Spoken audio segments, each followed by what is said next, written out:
नमस्कार, मैं हूं आलोक मेहता। आंखों देखा भारत। भारत में आजकल बड़ी चर्चा है कौन सा दल कहां जाएगा, कौन दल के गठबंधन की फिर से तैयारी हो रही है।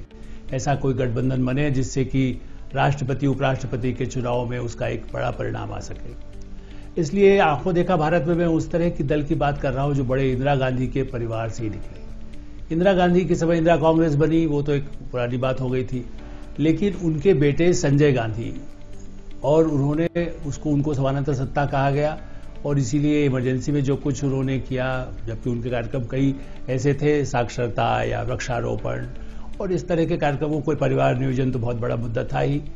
लेकिन 77 में वो खुद चुनाव हार गए, तो बाद में सत्ता में आने के लिए कोशिश तो की, लेकिन उसके बाद बहुत जल्दी उनका निधन हो गया एक दुर्घटना के दौरान, जब सत्ता में आई थी इंदिरा गांधी।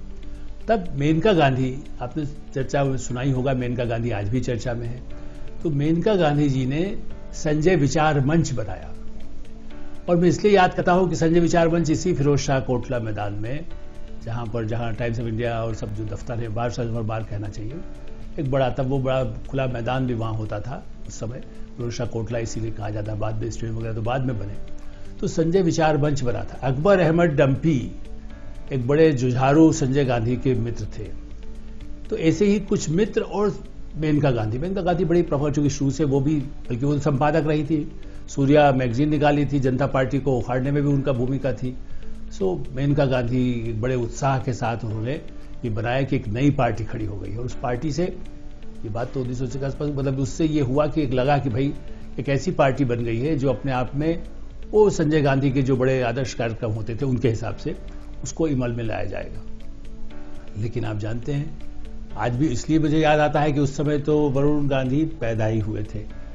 आज वरुण गांधी, इसलिए मुझे ध्यान आता है संजय विचार मंच का, कि वरुण गांधी भारतीय जनता पार्टी के सांसद रहते, और मेनका गांधी भी भारतीय जनता पार्टी की सांसद रहते हुए भी, मेनका गांधी तो आजकल कुछ ज्यादा नहीं मुखर होकर के कुछ कह रही हैं, मंत्रिमंडल में नहीं इस बार उनको शामिल किया गया, लेकिन वरुण गांधी को भी नहीं शामिल किया गया। वरुण गांधी उस समय, वो कई ऐसे आजकल ट्वीट करते हैं, वो इंटरव्यू नहीं दे रहे हैं, लेकिन वो ट्वीट करके, फेसबुक पर, अखबारों में आर्टिकल लिखकर सरकार की नीतियों की जम करके आलोचना करते हैं। ये वो युग है, इसीलिए मैं बता रहा हूं कि इन सब में अंदर से चाहे खून में रहा हो कि भाई सरकार हमारी हो। संजय गांधी चीजों में लड़ते थे, लोग कहते थे इंदिरा गांधी से लड़ते हैं। मेनका गांधी भी इंदिरा गांधी से लड़ करके घर से बाहर हुई थी, इसलिए संजय विचार मंच के कार्यक्रम भी उनके होते थे। इसी तरह से कि उस समय भी लोक दल भी कुछ टूटा, चरण सिंह के समय में वो अलग टूटा। बहुगुणा जी का एक दल था, बहुगुणा जी ने अलग, जयमतीन बहुगुणा ने भी, जो कभी चौधरी चरण सिंह के साथ भी थे, जो कभी इंदिरा गांधी के साथ भी थे, उन्होंने एक अपना अलग दल बना लिया। मेरा ये मानना है कि नीतियां चाहे कांग्रेस की रही हो, चाहे समाजवादी विचारों की रही हो, समाजवादी विचार वाले तो सबने अपने अपने दल बनाए। समाजवादी पार्टी तो बाद में, पहले जनता दल बना, जनता दल फिर समाजवादी आया, फिर सोशलिस्ट पार्टी कहलाती थी। राजनारायण, जिन्होंने वही 1979-80 में, उनकी एक बड़ी भूमिका थी, सोशलिस्ट भयानक इंदिरा गांधी खिलाफ थे, इंदिरा गांधी को चुनाव जिन्होंने हरवाया, और उन्हीं, जैसे मैंने जिस समय संजय गांधी विचार मंच की चर्चा, उसी समय उनकी चर्चा भी इसलिए करना चाहता हूं। राजनारायण ने ही वापस इंदिरा गांधी और चरण सिंह के बीच में ऐसी स्थिति पैदा की कि जनता पार्टी की सरकार मोरारजी की गिर जाए, और चरण सिंह प्रधानमंत्री बने, तो राजनारायण ने बातचीत की। आप ये देखिए, घर के इंदिरा गांधी के खिलाफ खड़े हो गए मेनका गांधी। दूसरी तरफ आप वो देखें कि जो राजनारायण थे, उन्होंने ही, जिन्होंने इंदिरा गांधी को हराया, जिसकी वजह से सारा झगड़ा हुआ, इमरजेंसी आई, राजनारायण और चरण सिंह ने ही जनता पार्टी, मोरारजी भाई वगैरह सबको करके इनका, इंदिरा गांधी का समर्थन लेकर के सत्ता में आए। सोशलिस्ट पार्टी के कई टुकड़े होते गए, मधुली में कहीं अलग है, मधु दंडवत कहीं अलग है, कई लोग उनसे सहमत नहीं थे, राजनारायण जी से, चरण सिंह से सहमत नहीं थे। तो कितने दल बने, दल बनने से नहीं होता। आपके साथ संगठन कहां है, जो बार बार कहा जाता है कांग्रेस के लिए। आज भी वरुण गांधी कोई अलग पार्टी तो आज खड़ी कर देगी तो कितनी दिक्कत आएगी। उनको भी यही देखना होगा कि मैं किस पार्टी के साथ खड़ा रहूं।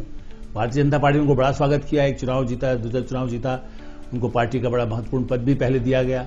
फिर लगा कि वो अपने उन पर अनुशासन रखना मुश्किल है, या वो भी अनुशासन में ज्यादा नहीं रहना चाहते, तो उस समय हुआ वो अपना जुझारू, जिसको कह सकते हैं, छवि शुरू में बनाई, बल्कि बहुत कट्टर हिंदू छवि बनाने से उनके प्रति जो पुराने कांग्रेसी थे वो नाराज रहे। यही स्थिति थी संजय गांधी की भी। मैं इसलिए इन सबकी तुलना कर रहा हूं। संजय गांधी के एक परिवार नियोजन कार्यक्रम में, चूंकि अल्पसंख्यकों के भी परिवार ज्यादा है, इस मुद्दा उस समय बड़ा उठता रहता था, मुस्लिम आबादी बढ़ रही है, परिवार नियोजन में इमरजेंसी की उस पर बुराई अलग बात है। अन्यथा कई लोग जनसंघ के, जिसे कहना चाहिए उस समय तो जनसंघ था, भारतीय जनता पार्टी नहीं थी, या संघ के लोग इस मुद्दे पर सहमत थे कि यह जनसंख्या नियंत्रण होना चाहिए और नियंत्रण में मुस्लिम आबादी ऐसा ना हो कि इतनी ज्यादा बढ़ जाए कि भारत में हिंदुओं की संख्या कम दिखाई देने लगे। इतना तो नहीं होना था, लेकिन ये सही है कि हिंदू मुस्लिम, आज फिर से एक बिल संसद में, विधेयक में, आज मतलब इन पिछले कुछ महीनों के दौरान एक बार 2 बार इस पर चर्चा हो चुकी है कि जनसंख्या को लेकर के कैसे नियंत्रण किया जाए। भारतीय जनता पार्टी के ही, चाहे राकेश सिन्हा जी हों, दूसरे और नेता हों, उन लोगों ने ऐसे बिल लाए हैं।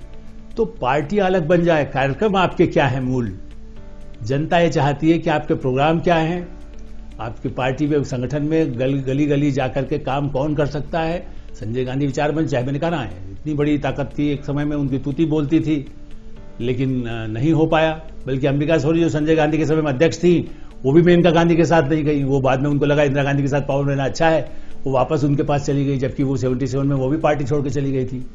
दल तोड़ना, पार्टी छोड़ना, आज हम कहते हैं बड़ा, जबकि दल बदल कानून आ चुका है, लेकिन फिर भी मतभिन्नता होती है। अब व्यक्तिगत मतभिन्नता ज्यादा है, पार्टी विचारों की मतभिन्नता कम है, और जिनके पास विचार हैं वो लड़ना चाहते हैं, वो जनता के लिए काम करना चाहते हैं। तो जनता उन्हें ही पसंद करती है जो उनके कार्यक्रम सही हो, जो उनके विकास में सहायक हो, जो देश की प्रगति में सहायक हो। वो हिंदू मुस्लिम की राजनीति में नहीं इंटरेस्टेड होते, जाति धर्म से हट करके उनकी इच्छा है। और इसीलिए प्रधानमंत्री नरेंद्र मोदी जी आज सफल हैं, या कभी किसी जमाने में और कांग्रेस पार्टी सफल होती थी, तो इसीलिए कि वो इसकी राजनीति उतनी नहीं करती थी, तो कांग्रेस को फायदा था। आज यदि जाति तोड़ने की कोशिश होती है, या कहीं कोई ज्यादा अपने आप कुछ ज्यादा ही अनुशासित ही हो जाए, उसको कंट्रोल करने का काम जब होता है, तब पार्टियां टूटती है, बनती है, लेकिन वही जिंदा रहता है जिस पार्टी, सुधम स्वामी भी है ना एक पार्टी की, अब तो उनका राज्यसभा भी कार्यकाल फिर खत्म हो गया।